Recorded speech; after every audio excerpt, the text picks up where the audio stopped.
I talk about ectopic pregnancy. పెళ్ళైన తర్వాత వెంటనే అమ్మాయిలకందరికీ ఒక ఎక్స్‌పెక్టేషన్ ఉంటది. ప్రెగ్నెన్సీ గురించి. పీరియడ్ మిస్ అయితది. ప్రెగ్నెన్సీ టెస్ట్ చేసుకుంటే 2 లైన్స్ వస్తాయి. ఆ 2 లైన్స్ చూడంగానే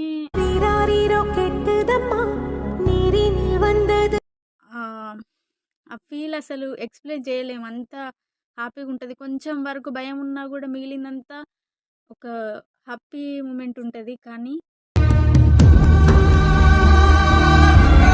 అందరికీ అది హ్యాపీ మూమెంట్ కాకపోవచ్చు. కొంతమందికి అది ఎక్టోపిక్ ప్రెగ్నెన్సీ కూడా అయ్యుండొచ్చు. ఇట్స్ వెరీ డేంజరస్ ప్రెగ్నెన్సీ నిజంగా. ఎందుకంటే కొన్ని ప్రెగ్నెన్సీలో అబార్షన్స్ అయితే కేవలం బేబీని మాత్రమే పోగొట్టుకోవాల్సి వస్తది.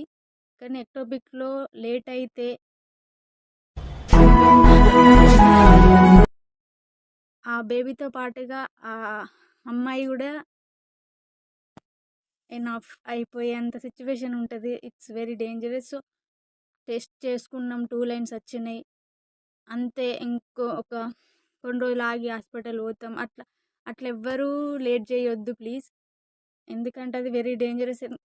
అది ఎర్లీ ప్రెగ్నెన్సీలోనే జరుగుతది. సో, హాస్పిటల్ వెళ్ళి చెక్ చేయించుకొని మీ బేబీ యూట్రస్‌లోనే ఉందా లేదా తెలుసుకోండి ప్లీజ్.